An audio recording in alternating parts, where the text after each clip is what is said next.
ओम श्री गणेशाय नमः। जय श्रीमन नारायण, जय आदिशक्ति माता। दोस्तों, आज चैत्र मास महात्म्य कथा अध्याय 17 को श्रवण करेंगे। तो आइए कथा को प्रारंभ करते हैं। महिषासुर आगे कहता है कि मंदोदरी की एक छोटी बहन थी। उस सुंदरी कन्या का नाम इंदुमती था। जब वह सौभाग्यवती कन्या विवाह के लायक हो गई, तब राजा चंद्रसेन ने उसके लिए स्वयंवर रचा। उस सभा मंडप में देश देशांतर के राजा उपस्थित हुए। इंदुमती किसी एक शक्ति संपन्न राजा के गले में हार डाल दिया। वह राजा बड़ा ही सुंदर, कुलीन और सुशील तथा सभी लक्षणों से युक्त था। उसी समय मंदोदरी पर काम बाण असर कर गई। वह आतुर हो उठी। इतने में किसी एक शूद्र नरेश पर उसकी दृष्टि पड़ गई। वह बड़ा दुष्ट था, किंतु उसके सभी अंगों में चतुर भरी हुई थी। दौवश राजकुमारी के मन में वही जच गया। तब सुंदरी मंदोदरी ने अपने पिता से कहलाया कि पिताजी, आप मेरा भी विवाह कर दीजिए। आज इस स्वयंवर के अवसर पर मद्र देश की राजा को देखकर मुझे ऐसी इच्छा उत्पन्न हो गई कि पुत्री की इस बात को सुनकर राजा चंद्रसेन मन ही मन हंसे और फिर उस काम की व्यवस्था में लग गए। मद्र देश के राजा चारु देश को घर बुलाया और वैवाहिक विधि संपन्न करके अपनी कन्या मंदोदरी उसे सौंप दी। उपहार में बहुत सारा सामान दिया। चारु देश भी उस सुंदर कन्या को पाकर अत्यंत हर्षित होकर अपने घर चला गया। रानी सहित राजा चंद्रसेन के मन की जलन भी शांत हो गई। चारों देश के राजाओं सुप्रसिद्ध राजा था।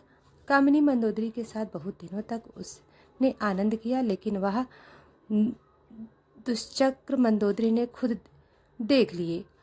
अब तो मंदोदरी के मन में दुख से भर गया। उसने सोचा कि पूर्व काल में स्वयंवर के अवसर पर जब इस राजा को मैंने देखा था, तब इसके स्वभाव में अनजान थी। मैंने मोह के कारण यह बड़ा अनर्थ कर डाला। इस धूर्त राजा ने तो मुझे ठग लिया। अब मैं क्या करूं? केवल दुख ही दुख मेरे हाथ लगा। यह चारु देश अत्यंत निर्लज्ज, निर्दय और धूर्त है। ऐसे पति के प्रति प्रेम कैसे ठहर सकता है? आज मेरे इस जीवन को धिक्कार है। आज तक सांसारिक सुखों से मैं विरक्त थी। मुझे जो नहीं करना चाहिए था वही काम मैंने कर डाला और उसी के परिणाम स्वरूप मुझे यह दुख भोगना पड़ रहा है।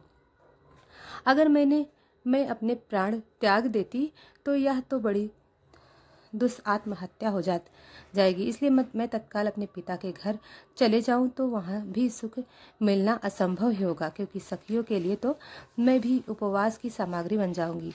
कोई संशय भी नहीं है। इसलिए विरक्त होकर अब यहीं रहना मेरे लिए परम कर्तव्य है।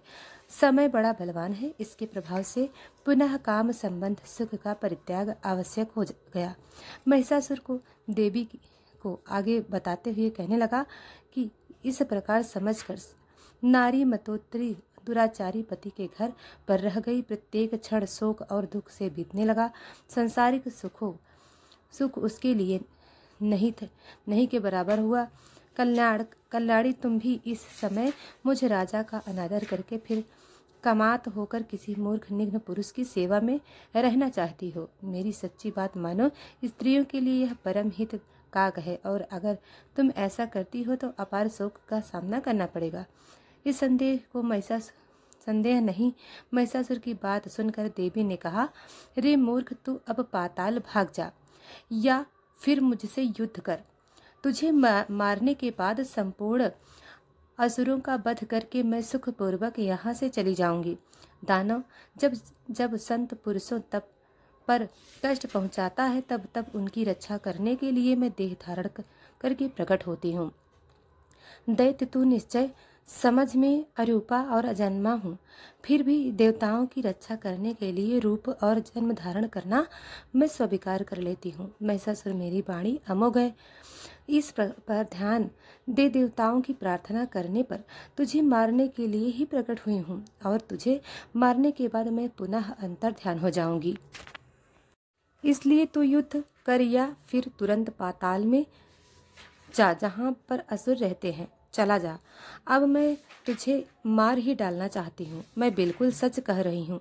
व्यास जी कहते हैं कि हे भगवती जगदम्बा के कहने पर महिषासुर हाथ में धनुष लेकर युद्ध करने की इच्छा से युद्ध के मैदान में उपस्थित हो गया। उसने तीखी नोक वाले बाणों को कान तक खींचकर तुरंत चलाना आरंभ कर दिया। देवी ने क्रोधित होकर अपने तीख बाणों से महिषासुर के बाण काट दिए। इसके बाद भगवती जगदम्बा और महिषासुर में परस्पर अत्यंत युद्ध आरंभ हो गया। तो दोस्तों, आज की यह कथा यहीं पर समाप्त हो। आगे का अध्याय कल सुनाएंगे। तो दोस्तों, वीडियो को लाइक सब्सक्राइब अभी तक नहीं किया है तो अभी कर ले। धन्यवाद।